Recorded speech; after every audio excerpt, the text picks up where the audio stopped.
শ্রীকৃষ্ণ চৈতন্য শরীরধারী কৃপাম্বুধির্যস্তমহং প্রপদ্যে। হে কৃষ্ণ করুণা সিন্ধু দীনবন্ধু জগৎপতি, গোপেশ গোপিকাকান্ত রাধাকান্ত নমস্তুতে। নমো ব্রহ্মণ্যদেবায় গো ব্রাহ্মণহিতায় চ জগদ্ধিতায় কৃষ্ণায় গোবিন্দায় নমো নমঃ। তপ্ত কাঞ্চন গৌরাঙ্গী রাধে বৃন্দাবনেশ্বরী, বৃষভানুসুতে দেবী প্রণমামি হরিপ্রিয়ে। বৃন্দাयै তুলসীদেব্যৈ প্রিয়াयै কেশবস্য চ, কৃষ্ণ ভক্তিপ্রদে দেবী সত্যবত্যৈ নমো নমঃ। নারায়ণং নমস্কৃত্য নরং চৈব নরোত্তমং, দেবীং সরস্বতীং ব্যাসং ততো জয়মুদীরয়ে। তমাদিদেবং করুণানিদানং তমালবর্ণং সুহিতাবতারং, অপার সংসার সমুদ্র সেতুং ভজামহে ভাগবতস্বরূপং। মঞ্চাকল্পতরুভ্যশ্চ কৃপা সিন্ধুভ্য চ পতিতানাং পাবনেভ্যো বৈষ্ণবেভ্যো নমো নমঃ। হরে কৃষ্ণ কৃষ্ণ কৃষ্ণ হরে হরে, হরে রাম রাম রাম হরে হরে।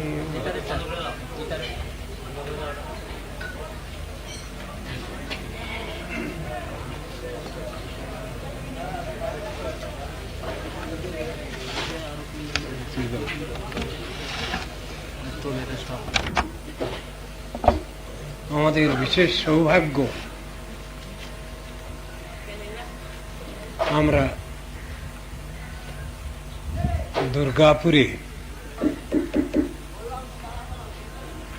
শ্রী চৈতন্য এভিনিউস্থ শ্রী কৃতিরত্ন গৌড়ীয় মঠে আসবার সুযোগ পেয়েছি। তার থেকে আরো বেশি সুযোগ সুবিধার কথা এই, এখানে এসে কিছু ভগবত কথা, হরিকথা শ্রবণ কীর্তনেরও কিছু সুযোগ মিলেছে। শাস্ত্র আলোচনা করলে আমরা দেখতে পাই মানুষের এই যে মনুষ্য জন্ম, মনুষ্য দেহ লাভ, এটা খুবই সৌভাগ্যের কথা। মনুষ্য দেহ আমরা পেয়েছি, এটা বিশেষ সৌভাগ্যের বিষয়। তার জন্য শাস্ত্র বলছেন, ভাগবত বলছেন, দুর্লভ মানুষ দেহ দেহিনাং ক্ষণভঙ্গুরা তত্রাপি দুর্লভং মন্যে বৈকুণ্ঠ প্রিয় দর্শন। মনুষ্য দেহ লাভ করা এটা খুবই দুর্লভ। কেন দুর্লভ? বহু বহু জন্মের পর আমরা এই মনুষ্য জন্ম লাভ করেছি। কত জন্মের পর একটা হিসাবের মধ্যে আছে, শাস্ত্রে বলা আছে কত কত জন্ম গেছে আমাদের মনুষ্য জন্মের আগে। শাস্ত্র বলছেন জলযান অবলক্ষানি, জলজন্তু হয়ে জন্মগ্রহণ করেছি আমরা 9 লক্ষ বার। স্থাবরা লক্ষবিংশতি, বৃক্ষ তৃণগুল্মলতা পাহাড় পর্বত হয়ে জন্মগ্রহণ করেছি আমাদের, তাতে 20 লক্ষ জন্ম গেছে। কৃময় রুদ্র সংখ্যকা, কৃমি কীট হয়ে জন্মগ্রহণ করেছি আমরা 11 লক্ষ বার। পক্ষিনাং 10 লক্ষকম, আর পক্ষী জন্ম হয়েছে আমাদের 10 লক্ষ বার। 30 লক্ষানি পশব, 30 লক্ষ বার আমাদের পশু জন্ম গেছে। তারপর মনুষ্য জন্ম কম নয়, সেটাও 4 লক্ষ বার। কিন্তু চেহারাটা মানুষের মতো ছিল, কাজগুলো আমরা মানুষের মতো করতে পারি নাই। ঝোপঝাড় জঙ্গলে পশুবতী বিচরণ করেছি। এরপর যে জন্ম পাচ্ছি আমরা সুস্থ পরিবেশে, সুস্থ সমাজে, অবিকলাঙ্গ দেহ লাভ করে জ্ঞান, বুদ্ধি, বিবেক, বৈরাগ্য ইত্যাদি অধিকার নিয়ে আমরা যে মনুষ্য দেহ পেয়েছি, বলছেন এইটা দুর্লভ। এত জন্মের পর এটা এসেছে। আমাদের শাস্ত্রে যেভাবে মনুষ্য জন্মের ক্রমোন্নতি পর্যায়ে ব্যাখ্যা করেছেন,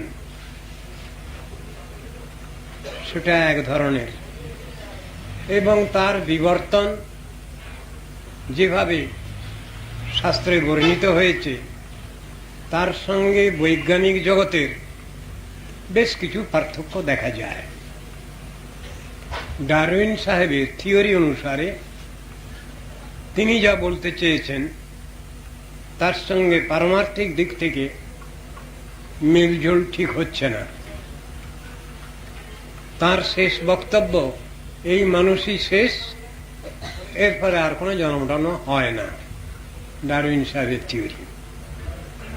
আর আমাদের বেদ, বেদান্ত, উপনিষদ, গীতা, ভাগবত, রামায়ণ, মহাভারত, এই সমস্ত শাস্ত্রের বিচার অনুসারে বলছেন এর পরেও মানুষের আরো কিছু উন্নতিও আছে, আবার অধোগতিও আছে। কেন?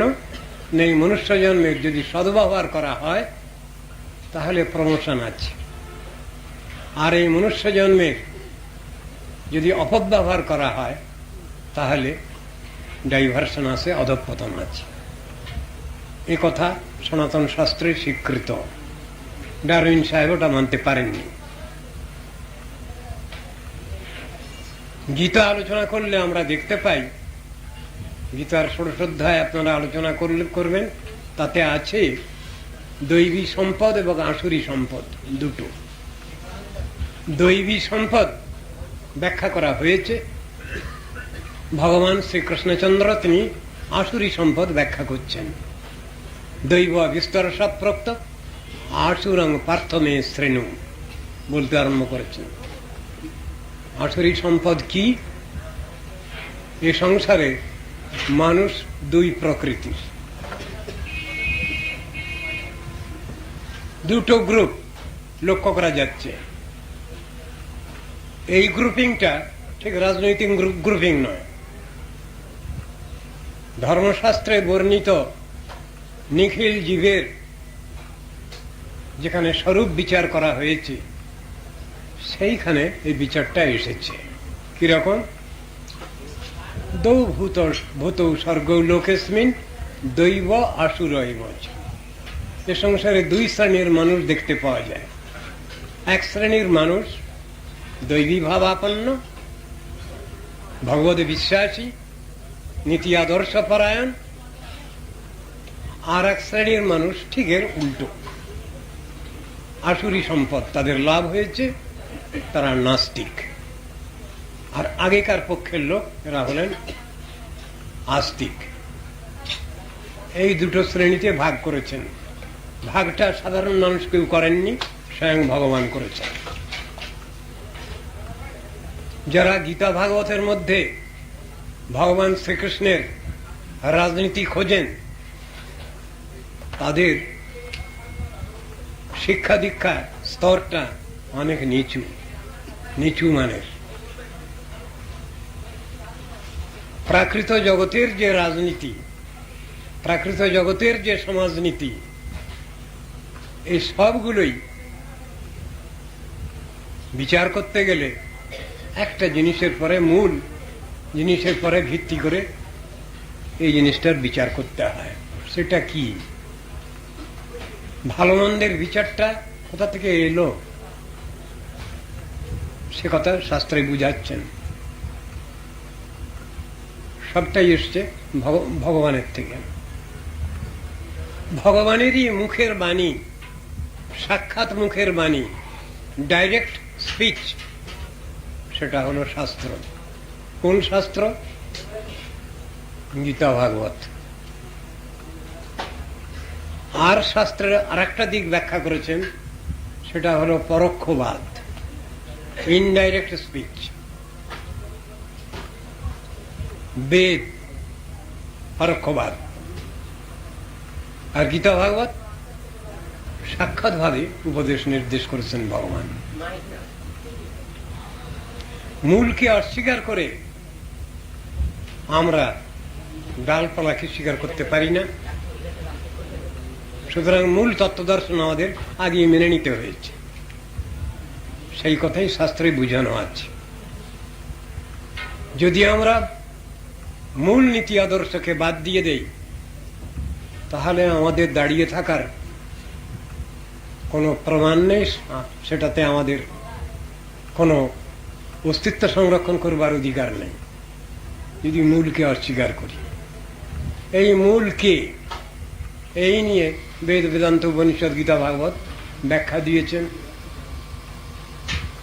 সেখানে বলছেন ভগবান বলে এক বস্তু আছেন, তাকে মানতে হচ্ছে, তাকে না মেনে কোনো উপায় নেই। কে তিনি? যাকে চোখে দেখতে পাই না, যিনি আমার সঙ্গে কথা কন না, যিনি আমার সুখ দুঃখের অংশীদার হন না, তাকে মানতে হবে। কারণ বর্তমান নাস্তিক্য জগৎ এই কথাই বলতে যাচ্ছে। কিন্তু সব জিনিসটাই কি আমরা আমাদের যে ইন্দ্রিয় বৃত্তি পেয়েছি তাতে কি সব জেনে উঠতে পারি, বুঝে উঠতে পারি? সব জিনিসটা আমার বুদ্ধিবৃত্তির অগোচরে বহু কিছু জিনিস রয়েছে, তাই বলে আমি কি সেটাকে অস্বীকার করব? যেহেতু আমার মাথায় ঢোকে না, আমি বুঝি না, আমি শুনি নাই, সুতরাং ওটা বাজে জিনিস, তা হবে না। সেই জন্য শাস্ত্র আলোচনা করছেন প্রত্যক্ষবাদ, পরোক্ষবাদ, অপরোক্ষবাদ, অধোক্ষজবাদ, অপ্রাকৃতবাদ। কথাগুলো শাস্ত্রে পরপর বুঝানো হয়েছে।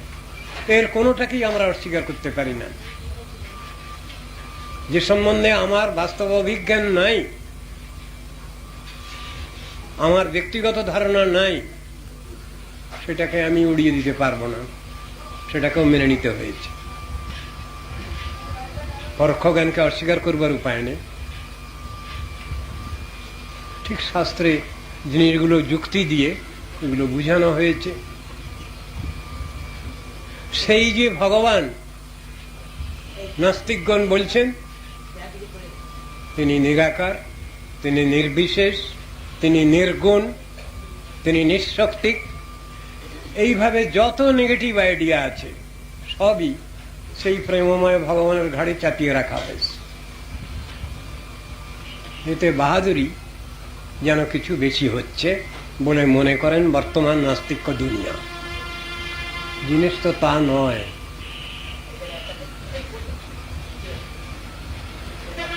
আগে আমরা মূল তত্ত্বদর্শনটাকে স্বীকার করব।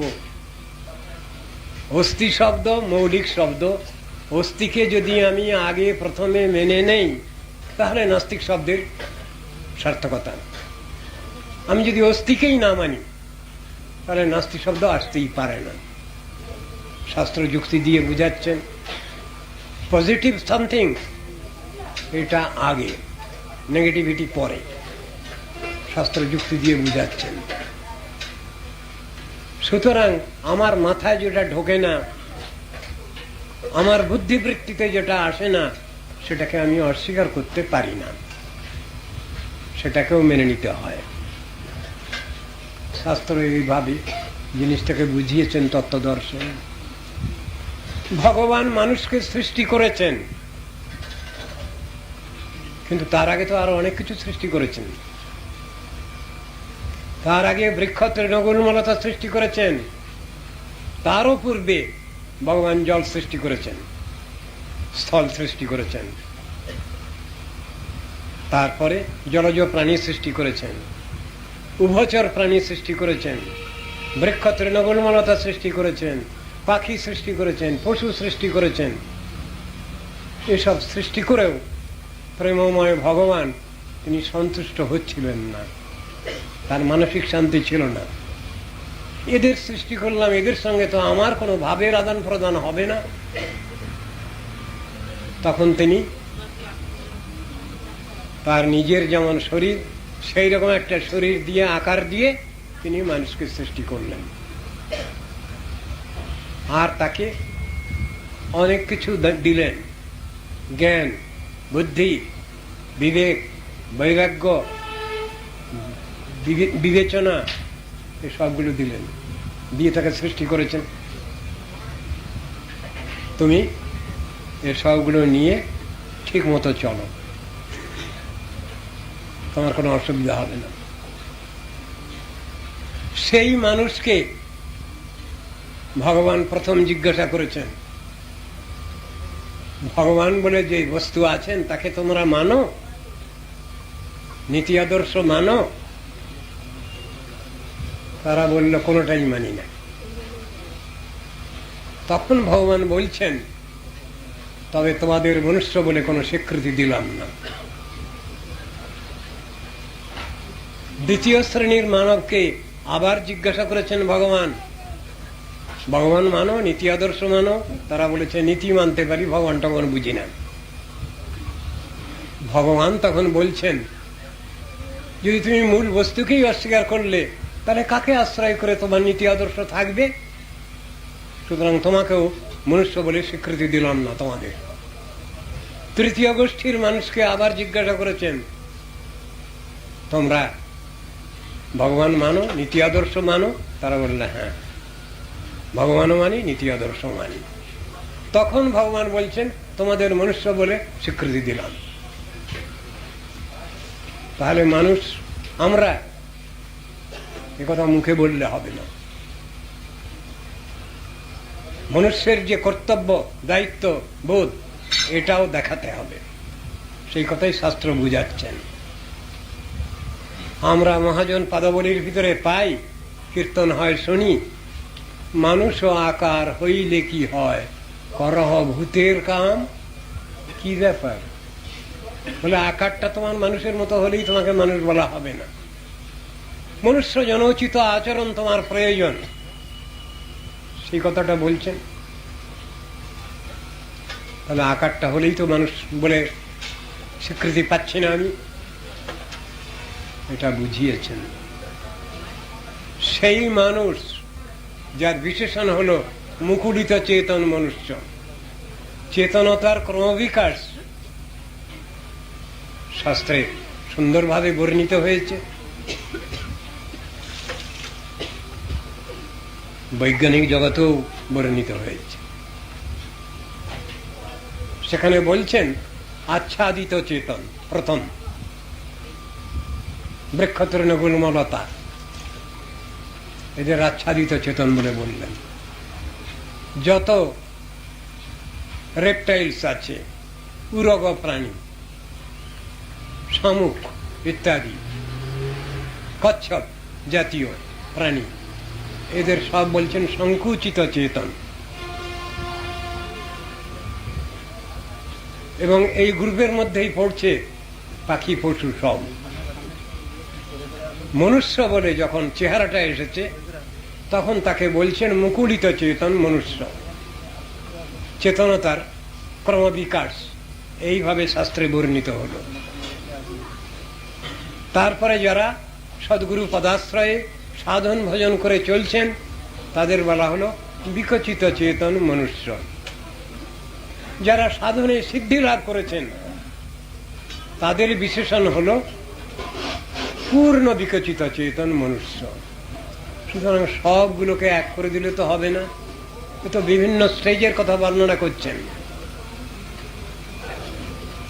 সাধককে সিদ্ধ বলা চলবে না, আবার সিদ্ধ মহাত্মা একজন, তাকে সাধারণ সাধক বললেও হবে না, থিওরি ভুল হবে। তা সব জিনিসটাই তো নির্ভর করছে চেতনতার ক্রমবিকাশের উপর।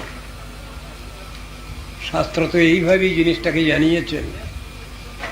দুর্লভ মনুষ্য জন্ম পেয়েও যদি কেউ তার সদ্ব্যবহার না করেন, বেস্ট ইউটিলাইজ না করেন, তবে তার অধঃপতন অনিবার্য। বহু তারা উদাহরণ দিয়ে দিয়ে শাস্ত্রে এগুলো বোঝানো হয়েছে। আবার যদি সদ্ব্যবহার করা হয় এই দুর্লভ মনুষ্য জন্মে, তাহলে তার উন্নতিও আছে। কিভাবে প্রমাণ করা হয়েছে শাস্ত্রে? ম্যানলিনেস ইজ নেক্সট টু গডলিনেস। একটা কথা আপনারা সবাই জানেন, মনুষ্যত্ব যেখানে এসেছে তার মধ্যে দেবত্বও এসেছে, দৈবী ভাবও এসেছে। আর মানুষের যেখানে দৈবী ভাব আসছে না, সেই মানুষকে নিশ্চয়ই রেশনাল বিইং বলে মানা হয়নি। রেশনালিটি অ্যানিম্যালিটি বলে যে কথা দুটো দার্শনিক পরিভাষায় আছে, তার ভিতরে মানুষকে রেশনাল বিইং বলা হলো। যদি তিনি তার যোগ্যতা, অধিকার, ক্ষমতা যদি প্রকাশ করতে পারেন, দেখাতে পারেন, তবেই। সেটা যদি না হয় তাহলে অ্যানিম্যালিটি তার বিশেষণ। যদি মানুষ তার উন্নতির চিন্তা না করে, তাহলে তাকে কি বলা হবে? অবুঝ বলা হবে। তার তো ভালো সংজ্ঞা নাই। সুন্দরভাবে শাস্ত্রে এগুলো বুঝানো হয়েছে। সুতরাং শাস্ত্রীয় যে বিচারগুলো, সেগুলো নিয়ে আমাদের চলতে পারলে আমাদের সুবিধা সব দিক দিয়ে, কি আর্থিক লৌকিক ব্যবহারিক জগৎ, কি পারমার্থিক জগৎ। অনেকে এটা ঠিক বিচার করে উঠতে পারছেন না। ভারত রাষ্ট্রে বাস করি আমরা, ভারতীয় সংবিধান মানি। কেন মানি? আমাদের সুযোগ সুবিধাগুলো পাবো, সেই জন্যেই ভারতীয় সংবিধানের কনস্টিটিউশন, ইন্ডিয়ান কনস্টিটিউশন মানি। এখানকার সুযোগ সুবিধাগুলো পাবো বলে। শাস্ত্র কাকে বলে? শাস্ত্রেই বলা আছে, শাস্ত্র হলো পারমার্থিক সংবিধান, স্পিরিচুয়াল কনস্টিটিউশন। ওটাকেও আমার আত্ম নিত্য কল্যাণের জন্য ওটাকেও মেনে নিতে হচ্ছে। যেমন লৌকিক ব্যবহারিক জগতে যেমন মেনে নিতে হচ্ছে কনস্টিটিউশন, এটাকেও ওইভাবেই মেনে নিতে হচ্ছে। এটা অপ্রয়োজনীয় বিষয় নয়। মানুষ যদি কেবলমাত্র খাওয়া পড়া থাকা নিয়েই এই সংসারে ব্যস্ত থাকে, তাহলে তাকে মানুষ বলে মানা হয় না। তাকে আরো কিছু করতে হয়, যার নাম আত্মকল্যাণ। ওটাকে বাদ দিয়ে মনুষ্যত্ব নয়, ওইটাকে নিয়েই মনুষ্যত্ব, মূল নীতি আদর্শ, যার নাম। সব ভালো জিনিসটা তো সেই ভগবান থেকেই আসছে, নীতি আদর্শ তো সেই ভগবান থেকেই আসছে, তাকে বাদ দিয়ে তো কিছু নয়। আজ যারা বলছেন যে ধর্মকর্ম নিয়েই যত মুশকিল হয়েছে, ধর্মকে আপনারা সবাই মিলে বাদ দিয়ে দেন, তাহলে খুব সুখ শান্তিতে আমরা থাকতে পারবো। বাজে কথা, অযৌক্তিক কথা, কোনোদিনই হতে পারে না। ধর্ম মানেই হলো সুখ শান্তির মূল উৎস, নীতি আদর্শের মূল উৎস, তার নাম ধর্ম। ধর্ম কোনো বিশেষ কাল্ট ক্রিড নয়। যে ধর্মের কথা, আত্মধর্মের কথা বেদ বেদান্ত উপনিষদ গীতা ভাগবত বলেছেন, সে ধর্ম ইউনিভার্সাল রিলিজিয়ন, সার্বকালিক সত্য ধর্ম, সকলের জন্য। সেই জন্য তার নাম আত্মধর্ম। সেটা সর্বাবস্থায় একই, তার কোনো পরিবর্তন হয় না সেই ব্যবস্থায়। ভারতীয় সংবিধানে অসুবিধা বুঝলে অ্যাডিশন অল্টারেশন হয়, কিন্তু পারমার্থিক সংবিধান শাস্ত্রের অ্যাডিশনাল রিলেশন বলে কোনো কথা নেই, তার পরিবর্তন বলে কোনো কথা নেই।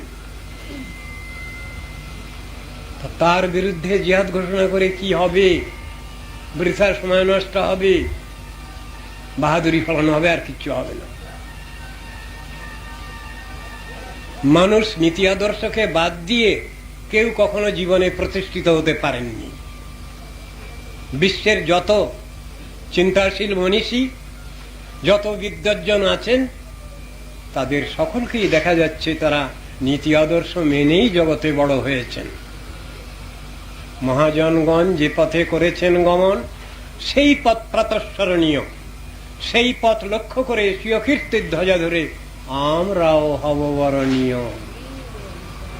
কথাগুলো তো কবি অনুবাদ করেছেন, পেলেন কোথা থেকে?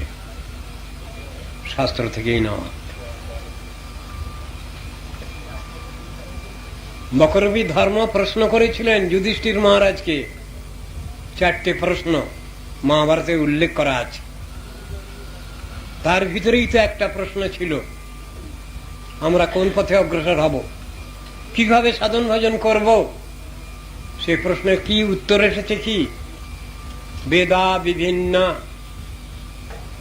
স্মৃতয় বিভিন্ন ন অসৌ ঋষি জ্যেষ্ঠ মতং ন ভিন্নম ন সা ঋষির জ্যেষ্ঠ মতং ন ভিন্নম ধর্মস্য তত্ত্বং নিহিতং গুহায়াম মহাজনো যেন গতশ্চ পন্থা।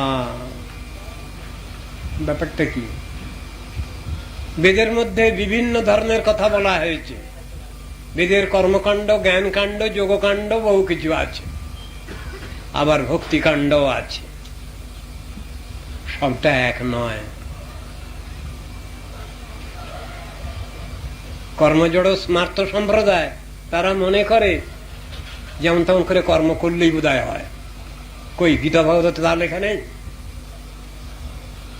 যে কোনো কর্ম আমরা করব, অনুষ্ঠিত হবে সংসারে, সবটাই তার পিছনে একটা চিন্তা আছে।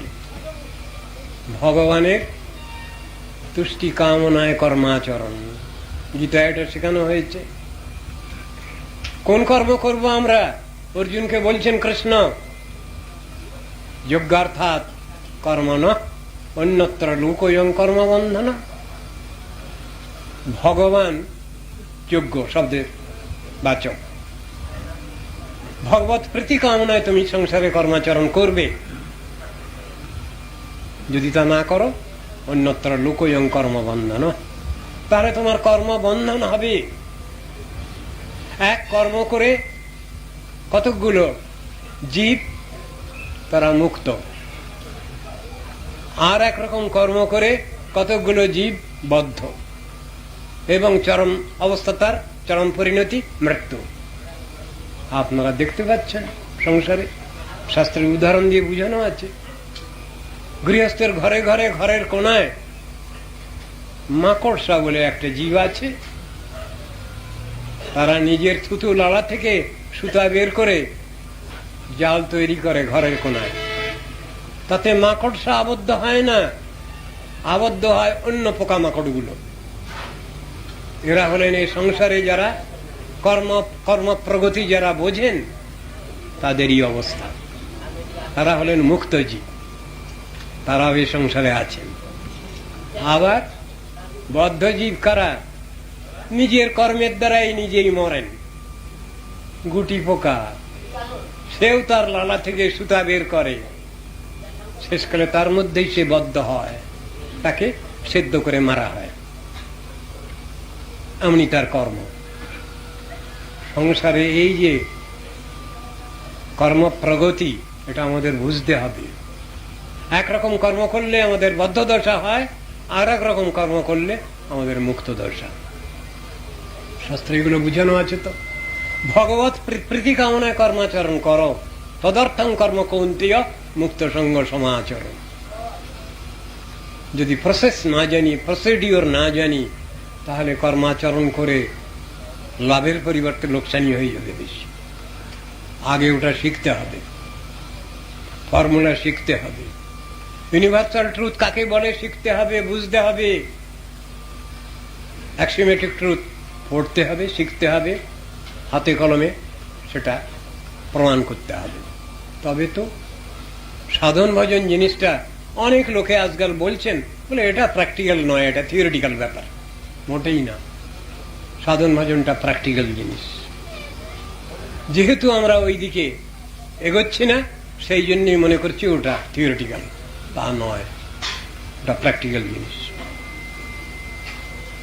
ঋষিগণ সেটা করে, সাধন ভজন করে, সেটা তারা অনুভব করে সেই জিনিস লিপিবদ্ধ করেছেন, প্র্যাকটিক্যাল জিনিস।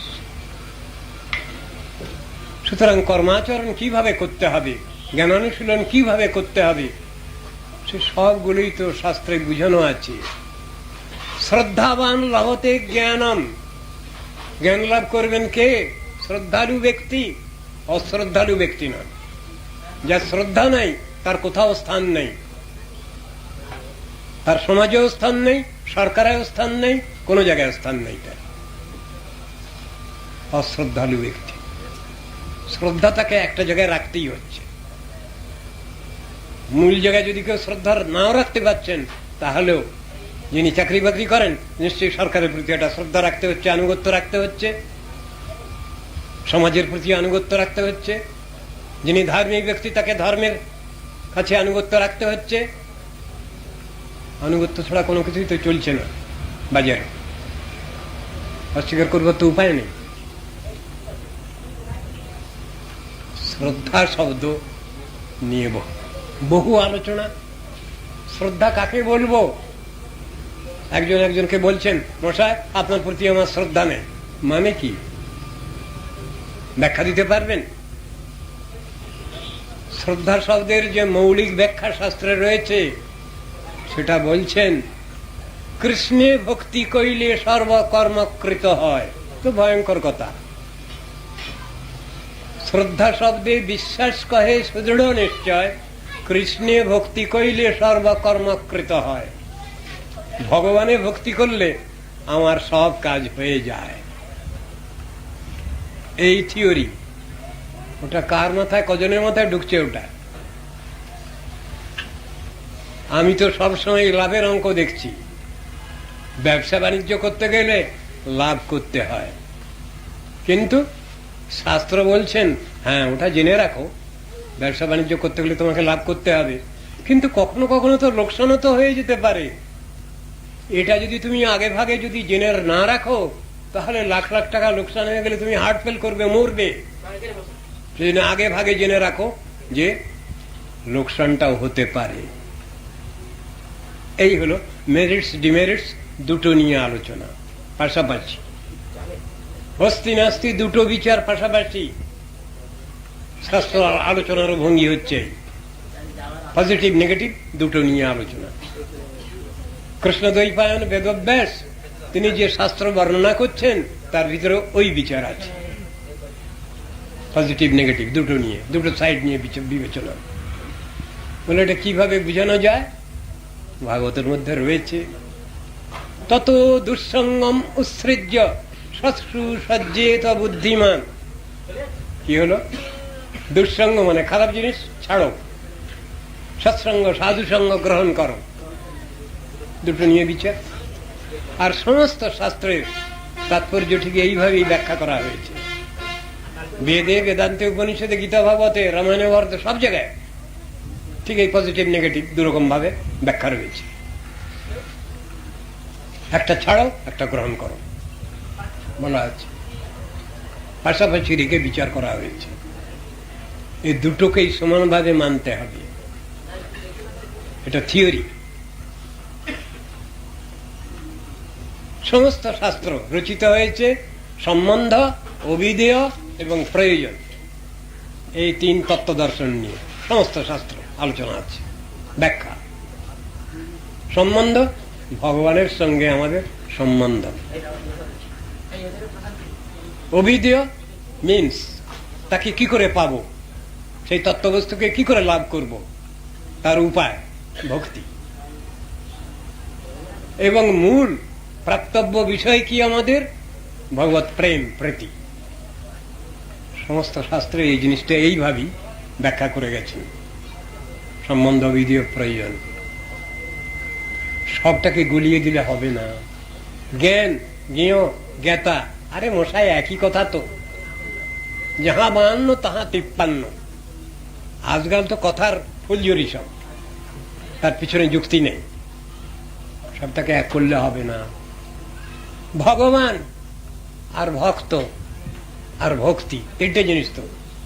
জ্ঞান, জ্ঞেয়, জ্ঞাতা, উপাস্য, উপাসক, উপাসনা অস্বীকার করা যাবে না তো। এই তিনটাকে আলাদা করবেন কি করে? অথচ তো তত্ত্ব দর্শন পৃথক পৃথক। উপাস্য যিনি, তিনি কখনো উপাসক নন। উপাসক যিনি, তিনি কখনো উপাস্য নয়। কথাটা বুঝানো হয়েছে? বর্তমান বাজারে চলছে মানুষই ভগবান, আবার কেউ বলছেন ভগবানই তো মানুষ। খুব সুন্দর বিচার। বোকার জাহাজ সব। এত কিছু বোঝেন, যাদের অনেক কিছু জ্ঞান আছে, অনেক কিছু বিচার আছে, তারা বলছেন মানুষই তো ভগবান। আবার কেউ বললেন ভগবানই তো মানুষ। ভগবান আবার মানুষ ছাড়া কি? বাহ, কি সুন্দর থিওরি। এই কথাগুলো ভগবান নিজেই উত্থাপন করেছেন গীতার মধ্যে। অর্জুনকে বলছেন, অর্জুন আমার চেহারাটা মানুষের মতো তো, সেই জন্যে কিছু মূর্খ আহাম্মক লোক তারা আমাকে সাধারণ মানুষ বলতে চায়। অবজানন্তি মাং মূঢ়া মানুষিং তনুমাশ্রিতম। আমি মানুষের মতো একটা আকার নিয়েছি বলে সকলে আমাকে মানুষ বলতে চাচ্ছে। অর্জুন তুমি বিচার করো। অবজানন্তি, এরা আমাকে ভুল বোঝে, আমার তত্ত্ব দর্শন জানে না, এরা বোঝে না। পরং ভাব অবজানন্ত, আমার যে ভগবত ভাব, অপ্রাকৃত ভাব, সেটা এদের বোধগম্য হচ্ছে না। তাহলে আমি কি তত্ত্ব? জন্ম কর্ম চমে দিব্যম এবং যো ব্যক্তি তত্ত্বতঃ তত্ত্বাদেহং পুনর্জন্ম নৈতি মামেতি অর্জুন। আমার জন্মকর্ম অলৌকিক, অপ্রাকৃত, এটা এরা জানে না, বোঝে না। আপনাদের কাছে জিজ্ঞাসা করি, মানুষের এই দেহটা এটা অরিজিনাল নাকি না ভগবানের দেহ অরিজিনাল? এই বোকাদের বিচারগুলো দেখানো হয়েছে শাস্ত্রে। ভগবানের এই দেহটা হলো নরাকার পরব্রহ্ম। নরাকার পরব্রহ্ম ভগবানের দেহ, অপ্রাকৃত সচ্চিদানন্দ বিগ্রহ সেই দেহ, সচ্চিত আনন্দময় বস্তু। তার আকারের মতো করে একটা আকার ভগবান দিলেন মানুষকে। সেই জন্য বলবো ভগবানকে মানুষ। ভগবানের আকারের মতো করে একটা আকার দিলেন মানুষকে। থিওরিটা কেমন উল্টে যাচ্ছে না? সনাতন শাস্ত্রেতে এগুলো বর্ণনা আছে। আবার বিভিন্ন ধর্ম সম্প্রদায়ও আছে এগুলো বিচারগুলো। খ্রিস্টানিটিতে আছে, বাইবেলের মধ্যে আছে, god created man after his own image.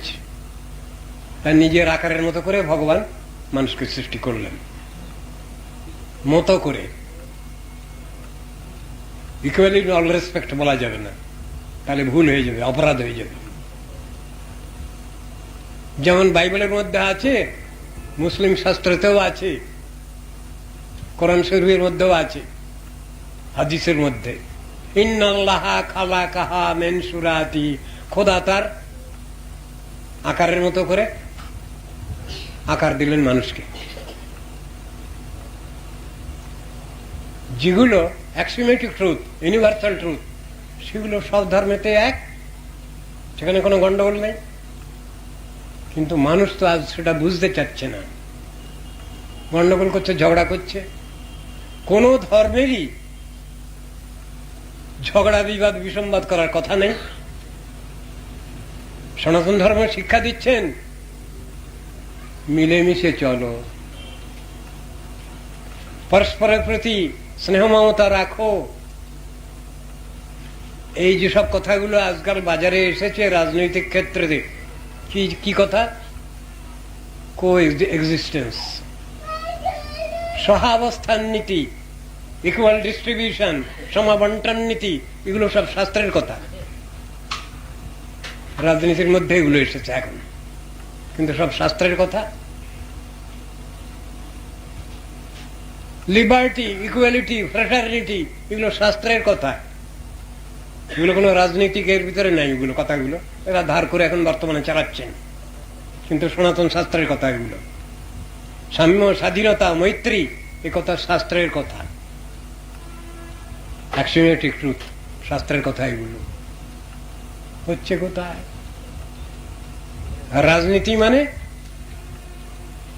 কূটনীতি,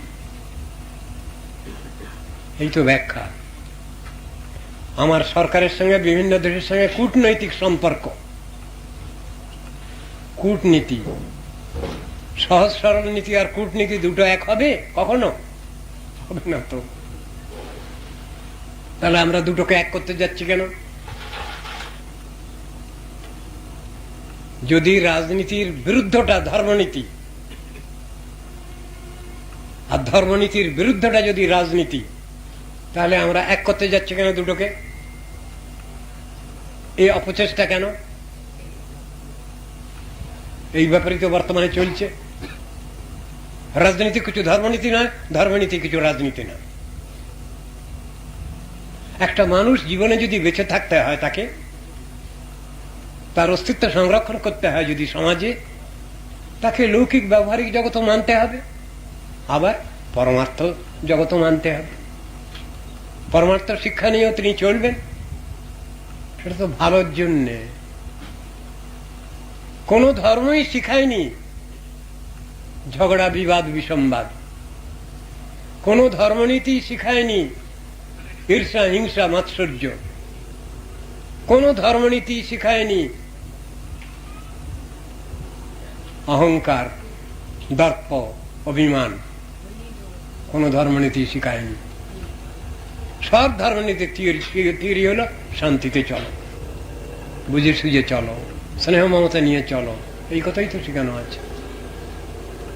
যদি কোনো ব্যক্তি বিশেষ কোনো ধর্মের যদি তারা কিছু অন্যায় করেন, তাদের সেসব সম্বন্ধে বিচার করে তাদের সাজা দেওয়া উচিত। কিন্তু এর মানে এরকম হবে না যে ধর্মটাকে উঠিয়ে দাও, ওটাকে বাদ দিয়ে দাও, তাহলে খুব শান্তি হবে। এটা বোকা লোকের কথা এগুলো। আজ সমস্ত পৃথিবীর ইতিহাস আলোচনা করে দেখা যাচ্ছে কেউ তো শান্তিতে নাই। যেসব দেশ কিছু জ্ঞানে বিজ্ঞানে উন্নত হয়েছে, সেসব দেশেও কি শান্তি আছে বলুন আপনারা? সেসব দেশেও তো শান্তি নাই। তারাও তো পিস পিস করে দৌড়াদৌড়ি করছে। কিন্তু কি করে সেই পিস শান্তি লাভ হবে সেটা তারা জানেন না। ছুটি সেই জন্য ভারতে এসে ছুটি।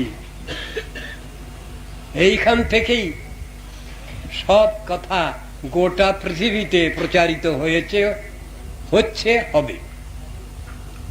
ভারত আবার জগৎ সভায় শ্রেষ্ঠ আসন লবে। তাহলে কখনো নিয়েছিল না, বর্তমানে একটু সরে গেছে, ফ্রাস্ট্রেটেড, কিন্তু নেবে আবার। এই তো কথা। শ্রেষ্ঠ আসন তার চিরদিনই আছে, ছিল, বর্তমানে কিছু নষ্ট হয়েছে, কিন্তু সেই ভারতই পরিচালনা করবে গোটা পৃথিবীকে, করে এসেছে, করবে। বলে এটা কোথা থেকে বলছেন আপনি? আমার শাস্ত্র থেকেই বলছি, প্র্যাকটিক্যাল বলছি।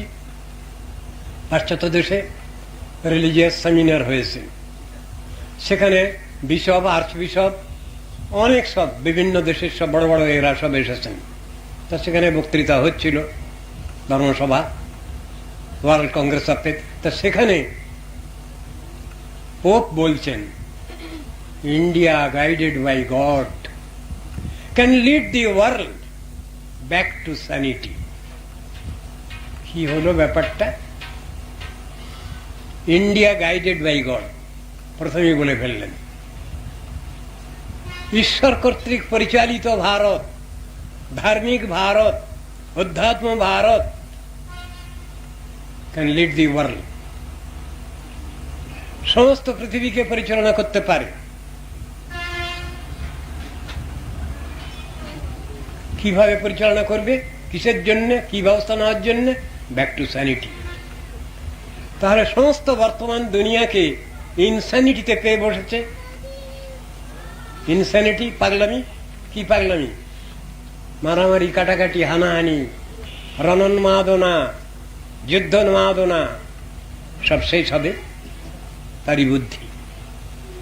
এই পাগলামির হাত থেকে অধ্যাত্ম ভারত, ধার্মিক ভারত, ভগবান কর্তৃক সুরক্ষিত ভারত সমগ্র পৃথিবীকে বাঁচাতে পারে, রক্ষা করতে পারে। মানে কথাটা চিন্তা করুন তো আপনারা, এর ভিতরে বিচারটা কি আছে? যেখানে কথাটা আসছে যে ভারতই রক্ষা করতে পারে সমস্ত পৃথিবীকে, আমরা কি করছি? পাশ্চাত্য দেশ কি দেবে আমাদের, হা করে আছি। অদ্ভুত কথা, উল্টো কথা। জ্ঞান বিজ্ঞানে উন্নত হয়েছে তারা, সে সম্বন্ধে আমাদের কিছু দিতে পারে, প্রযুক্তি। কিন্তু ধর্ম সম্বন্ধে, স্পিরিচুয়াল সায়েন্স সম্বন্ধে ওরা কি বলবেন, কতটুকু বলবেন, কি ধারণা আছে ওদের? আমাদের কিছু বলবেন ওরা, বুঝাবেন? নাই কিছু। সব জিনিসটা শাস্ত্রে রয়েছে বর্ণনা, এবং সেই জিনিস সাধন ভজন করেছেন মুনি ঋষিগণ, সেগুলো আমাদের জন্য রেখে গেছেন। উত্তরসূরি আমাদের জন্য রেখে গেছেন, পূর্বসূরিরা। বুঝতে পারছি না কিছু। যেসব আলোচনা হচ্ছে আজ আমাদের সমাজে, ইউনিভার্সিটিতে, তার মধ্যে ধর্মের কথাটা বাদ আছে। আপনারা জিনিসটা চিন্তা করবেন, খুব দুঃখের কথা। শিক্ষাক্ষেত্রে যদি ধর্মের কথা আলোচনা হয়, সেই শিক্ষার সে ইনস্টিটিউশন বন্ধ হয়ে যাবে। কেন না? তাহলে ধর্ম নিরপেক্ষ রাষ্ট্র হলো না, এই নাকি মানে ধর্ম নিরপেক্ষতার মানে? কনস্টিটিউশনে কি এই ব্যাখ্যা আছে? তা তো নাই। ভারতীয় কনস্টিটিউশনে ব্যাখ্যা আছে এখানে বহু ধর্মের লোক এই ভারত ভূমিতে বাস করেন, তারা পরস্পর মিলেমিশে চলতে পারবেন এবং তাদের নিজেদের শ্রেষ্ঠ ধর্ম স্বাধীনভাবে আচরণ করতে পারবেন। এর নাম হলো সেকুলার স্টেট।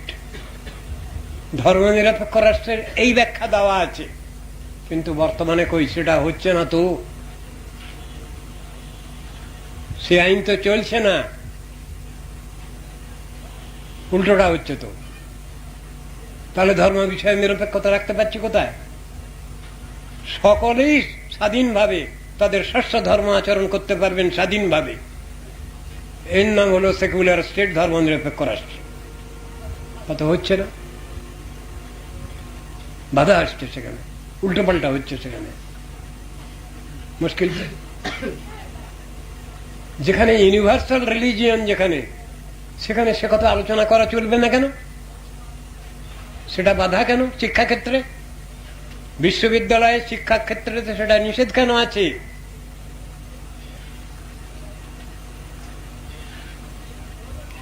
ছেলে মেয়েদের যদি শেখানো হয় পরের দ্রব্য লইলে চুরি করা হয়, না বলিয়া পরের দ্রব্য লইলে চুরি করা হয়, সদা সত্য কথা বলিবে, এই কথাগুলো শেখানো যাবে না নাকি? ন্যূনতম পক্ষে এটুকু নীতি আদর্শ বোধের জন্য শিক্ষা দিতে হয়, কিন্তু তাও বলা চলবে না নাকি? মা হিংসাৎ সর্বাণি ভূতানি অহিংসা পরমো ধর্ম, এটা বলা চলবে না নাকি? তাহলে ধর্ম শিক্ষা দেওয়া হয়ে গেল। ওই ধর্ম শিক্ষার ভূত ঘাড়ে চেপে গেছে বর্তমান সমাজের, তাই এই দুরবস্থা। রাজনৈতিক নেতারা তারা বলছেন ধর্মকর্ম কিচ্ছু না, বাদ দাও, ওটা চলবে না। ঠিক সিমিলারলি আবার ধর্ম জগৎ যদি বলেন রাজনৈতিক এদের সব বাদ দাও, উট আউট করো, চলবে তো কথাটা? সমাজনৈতিক যারা বসে আছেন তারা যদি বলেন উল্টোপাল্টা কথা, চলবে? শাস্ত্র কিন্তু সেরকম কথা বলেননি। শাস্ত্র বলেছেন নীতি আদর্শ মেনে সবটা করো তোমরা, কিন্তু নীতি আদর্শকে মানতে হবে। প্রথম ফার্স্ট প্রিন্সিপাল হলো নীতি আদর্শ মানতে হবে। ঠিক সেইভাবে সমাজনীতি চলুক, সেইভাবে ধর্মনীতি চলুক, সবকিছু চলুক, কিন্তু ওটাকে বাদ দিয়ে কারো কোনো পরিচয় নাই। গার্জিয়ানকে বাদ দিয়ে যদি সন্তান তারা যদি বড় হতে চায়, তাদের অস্তিত্ব সংরক্ষণ করতে চায়, আটারলি ফেলিওর হবে না ওটা। ছেলেমেয়েরা যদি বলে মা বাপকে, হে পিতামাতা, আপনারা যদি আমাদের খাওয়া পড়ার সমস্ত দায়িত্ব নেন তাহলে আপনাদের পিতামাতা বলে মানব, সব গার্জিয়ানরা রাজি আছেন তো? কথাটায় যুক্তি দেওয়া আছে শাস্ত্রে। ঠিক তদ্রূপ ভাবে যদি কেউ বলে হে ভগবান, তুমি নাকি আশ্রয়দাতা, তুমি নাকি অন্নদাতা, তুমি নাকি পালন পোষণ কর্তা, তা তুমি যদি আমাদের সব ব্যবস্থাগুলো যদি নাও তাহলে আমরা তোমাকে ভগবান বলে মানবো, গার্জিয়ান বলে মানবো। কথাটা চলবে? তবে বর্তমান দুনিয়া তো এই চাচ্ছে। যারা ভগবানকে বলছে god give us our daily bread, আমাদের দেশীয় ভাষায় আমরা বলবো দেলায় দে রাম, ভগবান আমাদের রুজি রোজগার জোগাড় করে দাও, তাহলে তোমাকে ভগবান বলে মানি। তাহলে তো ভগবান তো সেখানে ফেল, তাহলে ভগবত্তা থাকবে না সেখানে। তার জিনিসটা তা নয়, ওটা শ্রদ্ধা ভক্তির কথা নয়, ওটাকে শ্রদ্ধা বলে না। ভগবানকে যখন আমি বলি তুমি আমাকে খাওয়াও পরাও, তখন তো ভগবানকে খাটিয়ে নেওয়া হয়, তখন ভগবানের সেবার কথা আছে। তো ভগবানের সেবা হয় কি? যখন ভগবানকে আমি গার্জিয়ান বলে বলি, গার্জিয়ান মানে ভরণ পোষণ করো। এই জগতে সব থেকে পিতা সব থেকে বড় চাকর, আর মা হলেন সব থেকে বড় চাকরানী, শাস্ত্রে বুঝানো আছে। তাহলে ভগবানকে যদি মা আর বাপ বলি, তাহলে তো ভগবান সব থেকে বড় চাকর চাকরানী হয়ে যান, তাহলে তার সেবাটা কোথায় করলাম আমরা? কিন্তু শাস্ত্রে বুঝানো আছে সেব্য সেবক ধর্ম, শাস্ত্রে বুঝানো আছে। সুতরাং ওটা একটা ভালো কথা হলো না। ভগবানের সেবা করতে হবে, তাহলে তার গার্জিয়ান হয়ে তার সেবা করতে হবে, এইটাই বুঝানো হয়েছে। এইসব চিন্তাগুলো পাশ্চাত্য দেশের চিন্তা, অনেক কমা চিন্তা। তারা ও Father give us our daily bread, তারা বলতে পারেন, কিন্তু আমাদের এই অধ্যাত্ম ভারতের লোক তারা বলবেন না। মুনি ঋষিগণ ওটা বলেন, তারা বলছেন হে ভগবান, তোমার সেবা করে আমরা ধন্য হব। সেখানে ওই ফাদারহুড অফ গডহেড চলবে না আমাদের বিচারে। সেখানে মুনি ঋষিগণ খুব সুন্দর বিচার দেখিয়েছেন, কি সানহুড অফ গডহেড, কনসার্টহুড অফ গডহেড, এসব বিচারগুলো এসেছে। ভগবান সখা, ভগবান তুমি আমার ছেলে, ভগবান তুমি আমার নিত্যপতি, কথাগুলো এসেছে, বিচারগুলো। এগুলো তো সকলের মাথায় ঢোকে না। পাশ্চাত্য দেশ ঢুকছে, আজ ভারতের কথা নিচ্ছে, কিন্তু নিলেও সম্পূর্ণভাবে রপ্ত করতে এদের কয়েক জেনারেশন লেগে যাবে। আর্য ঋষিগণের বিচার চিন্তাধারা এ বুঝতে কয়েকটা প্রজন্ম চলে যাবে, এটা বুঝতে। ভাগবত পাঠ করতে বসেছি, একটা শ্লোক তো পড়িনি। আর আপনারা হয়তো ভাববেন কই স্বামীজি তো কিচ্ছু ভাগবত পড়লেন না, শুধুই তো বক বক করলেন। তা না, আমি তো এতক্ষণ ধরে সব গীতা ভাগবতের কথাই তো বললাম, আমি তো তার বাইরে কিছু বলিনি। তাহলে একটা শ্লোক পড়ি। শ্রী রাজোবাচ, এই প্রসঙ্গটা হলো নিমিরাজ নবযোগেন্দ্র উপাখ্যান। আমাদেরই দেশের একজন রাজা, যিনি মিথিলাধিপতি ছিলেন জনকরাজ, তারই বংশের পঞ্চম পুরুষ রাজা, ধার্মিক রাজা নিমিরাজ। তিনি প্রজাগণের কল্যাণের জন্য যাগযজ্ঞ করছিলেন বিভিন্ন জায়গায়, তাদের কল্যাণের জন্য। একদিন ওই রকম যজ্ঞ আরম্ভ করবেন, এমন সময় সেই যজ্ঞ ভূমিতে 9 জন ঋষি এসে হাজির হয়েছেন। 9 জন ঋষি মানে কবি, কবি, অন্তরিক্ষ, প্রবুদ্ধ, পিপ্পলায়ন, আবির্হোত্র, দ্রুমিল, চমস, করভাজন, এই 9 জন ঋষি। যেখানেই যান তারা ওই 9 ভাই একসঙ্গে যান, 9 জন ঋষি। এখানে এসে যদৃচ্ছাক্রমে এসে হাজির হয়েছেন এই যজ্ঞভূমিতে। তখন নিমিরাজ আসুন আসুন তাদের স্বাগত সম্ভাষণ জানালেন, তাদের পাটা ধুইয়ে দিয়ে তাদের সব আরতি টারতি করলেন, এটা করলেন সব। তারপর আজকে যজ্ঞর কাজ সব বন্ধ থাক, আপনারা এসেছেন বহুদিন ধরে, আমার কয়েকটা বিষয় জানবার খুব ইচ্ছা, কয়েকটা প্রশ্ন, সে প্রশ্নের সমাধান হয়নি আজ পর্যন্ত। আজকে আপনারা এসেছেন, এই সুযোগ আমি কিছুতেই হারাবো না, আজকে যজ্ঞের কাজ বন্ধ থাক। এই 9 জন ঋষির কাছে 9টা প্রশ্ন করেছেন, একটা প্রশ্নের উত্তর একজন ঋষি দিয়ে গেছেন, সেই প্রসঙ্গ। এর ভিতরে একটা প্রশ্ন করেছেন, আমরা তো সর্বতোভাবে মায়া দশাগ্রস্ত, কি করে আমরা এই সংসারে থেকেই, সংসারে সব কাজ করে আমরা সাধন ভজন করব কি করে? যে প্রশ্ন আমাদের কাছে অনেকেই করেন, সেই প্রশ্ন এখানে রয়েছে। সেই প্রশ্নের উত্তর এখানে দিচ্ছেন। যথৈতম ঐশ্বরিং মায়াং দুস্তরাম অকৃতাত্মভি তরন্তঞ্জস্থূল ধিও মহর্ষ ইদমুচ্যতাম। ঋষিকে বলছেন, প্রবুদ্ধ ঋষি এই প্রশ্নের উত্তর দিচ্ছেন। প্রশ্নটা কি? হে মহর্ষে, এই স্থূল দেহে অহং বুদ্ধি বিশিষ্ট মানবগণ অজিতেন্দ্রীয় ব্যক্তিগণের দুরতিক্রমণীয় এই বিষ্ণু মায়াকে কিরূপে অনায়াসে উত্তীর্ণ হবেন? সংসারে থেকে আমরা সাধন ভজন করব কি করে? সব থেকে বাধা আমাদের চারিদিক দিয়ে।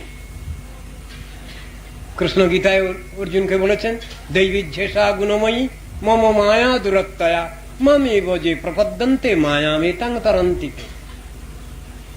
আমার যে মায়া দুরতিক্রমণীয়, ভীষণ শক্তিশালী, কে তার থেকে উদ্ধার পাবেন?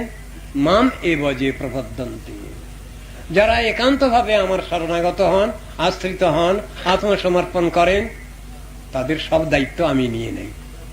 বলে তাহলে তো ভালো কথা, তাহলে ওটা তো করতে হবে, সাবমিশনটা তো দিতে হবে, আগে শরণাগত হতে হবে। তো সেই কথাই তো বলেছেন অন্য শ্লোকেও গীতার মধ্যে, তেষামহং সমুদ্ধর্তা মৃত্যু সংসার সাগরাত ভবামি ন চিরাৎ পার্থ ময়ি আবিশিত চেতসাম। দেখো অর্জুন, আমাকে যে সত্যি সত্যি মনে প্রাণে ভালোবাসে, তার তো সমস্ত দায়িত্ব আমার, তার সব দায়িত্ব আমার,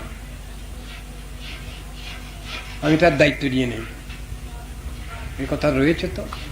তো এইখানে সেই জিনিসটাই এখানে ব্যাখ্যা করেছেন প্রবুদ্ধ ঋষি। ওই প্রশ্নটার উত্তর দিয়েছেন। আমি একটা শ্লোক আলোচনা করে শেষ করে দিচ্ছি। শ্রী প্রবুদ্ধ উবাচ কর্মণ্যারহমানানাম দুঃখ হত্যই সুখায় চ পশ্যেৎ পাক বিপর্যয় মিথুনিচারিণাম নৃণাম। প্রবুদ্ধ ঋষি বললেন, হে রাজন, জগতে মানবগণ দুঃখ নিবৃত্তির জন্য এবং সুখপ্রাপ্তির জন্যই কর্মাচরণ করেন। বলুন, এই সংসারে আমরা যে কর্মাচরণ করছি, বিভিন্ন রকমের চাষাবাদ, চাকরি বাকরি, বিভিন্ন রকম ধরনের সব কাজ করছি, সব উদয়াস্ত পরিশ্রম করছি, গর্মাক্ত কলেবর হয়ে যাচ্ছি। তার উদ্দেশ্য দুটো। একটা কি, দুঃখটা আমাদের চলে যায়, দুঃখ কষ্ট আমাদের চলে যায়, এই একটা উদ্দেশ্য। আর একটা সুখ শান্তি লাভ করি, মানে এই দুটো উদ্দেশ্য নিয়ে আমরা সংসারে কর্মাচরণ করছি। পশ্যেৎ পাক বিপর্যয়সম, কিন্তু এর মধ্যেও বিচার করতে বলছেন, চিন্তা ভাবনা রাখতে বলছেন। কি? আগে ভাগে চিন্তা করো। সব কাজ করলেই যে তোমার সুখ শান্তি লাভ হবে, আর সব কাজ করলেই যদি তোমার সব দুঃখ চলে যাবে এমন কিছু নয়, তার মধ্যে কিছু বাধা বিপত্তি আছে। যে কথা আগেই বলেছি, আমি ব্যবসা করতে যাচ্ছি, লাভ দরকার, কিন্তু লোকসানও কখনো হতে পারে, এই জিনিসটাও সাবধান করে দিচ্ছেন ভগবান। খারাপটাও তোমার হতে পারে, সবটারই ফল তুমি সবসময় ঠিক মতো পাবে না। কেন? সেটা ঠিকভাবে যদি, যথাযথভাবে যদি অনুষ্ঠিত না হয়, প্রসিডিওর না নিয়ে যদি সে কাজ আরম্ভ হয়, হবে না, সেটা ঠিক মতো ফল পাওয়া যাবে না। সেই জন্য বলছেন পশ্চাৎ পাক বিপর্যয়সন। এর ফলটা অনেক সময় উল্টো হয়ে যায়। কোনো কাজ করতে যাচ্ছি, আমরা এই ফল পাবো, কিন্তু সে ফলটা নাও পেতে পারি আমরা, বরং তার উল্টোটাও হয়ে যাচ্ছে। অনেক সময় উল্টো বুঝলি রাম, তাও হয়ে যাচ্ছে। মিথুনিচারী নাম নৃণাম। এই মিথুনিচারী নাম নৃণাম মানে যারা একতাবদ্ধ হয়ে বাস করেন সংসারে, গৃহস্থদেরও লক্ষ্য করছে, আবার ত্যাগীদেরও লক্ষ্য করছে। যারা সংঘবদ্ধ হয়ে বাস করেন, সংঘশক্তি কলৌ যুগে যারা সংঘবদ্ধ হয়ে মঠ আশ্রম আদিতে বাস করছেন, তাদের ক্ষেত্রেও এটা প্রযোজ্য, আবার গৃহস্থদের ক্ষেত্রেও এটা প্রযোজ্য। আইনটা গৃহস্থের জন্য আলাদা আর ত্যাগীদের জন্য আলাদা এমন কথা কিছু লেখা নেই। শাস্ত্র আমাদের সকলেরই জন্য একই নিয়ম, সেই আইনেই চলছে। অনেক সময় অনেক গৃহস্থ আমাদের কাছে প্রশ্ন করেন, আমাদের একটু সংক্ষেপ ভাবে একটু কিছু ব্যবস্থা দেবেন। সংক্ষেপ ব্যবস্থা কি আমরা দেওয়ার জন্য বসে আছি? না, ভগবান স্বীকার করছেন সেটা শাস্ত্রে? না, একই আইন। চৈতন্য মহাপ্রভু যে উপদেশ করলেন, গৃহস্থকেও করলেন আর ত্যাগীদেরও করলেন, একই উপদেশ। তো সর্বশ্রেষ্ঠ উপদেশ কি? গৃহস্থ বৈরাগী দুহিয়ে বলে গোরা রায়, দেখো নাম বিনা যেন দিন নাহি যায়। কি হলো উপদেশটা তাহলে? যেন নাম বিনা যেন দিন নাহি যায়। তাহলে তো উভয়কে উপদেশ দিয়েছেন, তোমরা নাম করো। অন্য যুগের অন্যান্য রকম ব্যবস্থা ছিল, এই কলিযুগে নাম সংকীর্তন করো পরম উপায়। হরের নাম হরের নাম হরের নামৈব কেবলম কলৌ নাস্তে বনস্তে বনস্তে গতিরন্যতা। নাম ছাড়া গতি নাই, গতি নাই, গতি নাই, ত্রিসত্য করে বলছেন। কৃষ্ণ নাম ভজ জীব, আর সব মিছে, পলাইতে পথ নাই, জম আছে পিছে। সাধু সঙ্গে কৃষ্ণ নাম এইমাত্র চাই, সংসার জিনিতে আর কোন বস্তু নাই। এঘোর সংসারে পড়িয়া মানব না পায় দুঃখের শেষ, সাধু সঙ্গ করি হরি ভজে যদি, তবে অন্ত হয় ক্লেশ। আমার পরে নোটিশ এসে গেছে, আমি এখানেই রাখছি। বাঞ্ছা একাদশ স্কন্ধ তৃতীয় অধ্যায় প্রথম শ্লোক এবং দ্বিতীয় শ্লোক সামান্যভাবে আলোচনা করেছি। আজ হয়তো কিছু নূতন শ্রোতা আমাদের সামনে উপস্থিত আছেন, তার জন্য সামান্য একটু সংক্ষিপ্তভাবে আলোচ্য বিষয় বলে নিচ্ছি।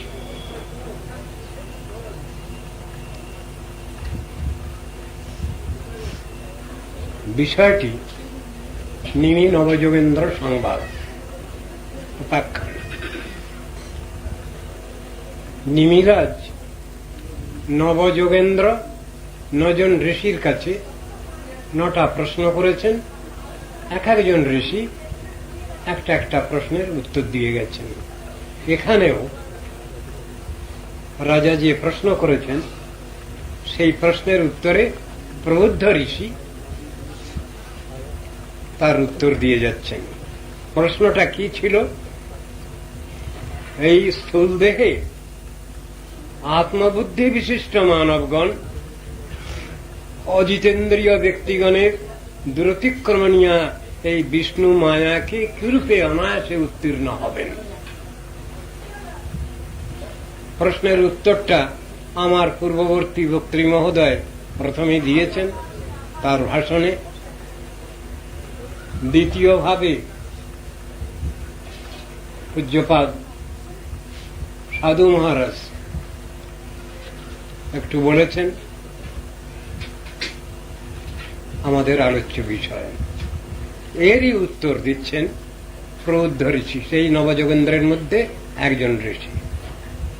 কর্মণ্যারহমানানাম দুঃখ হত্যই সুখায় চ পশ্যেৎ পাক বিপর্যাসন মিথুনিচারিণাম নৃণাম। এ সংসারে আমরা কর্মাচরণ করি, প্রত্যেকটা লোককেই কাজ করতে হয়, কিছু না কিছু কাজ।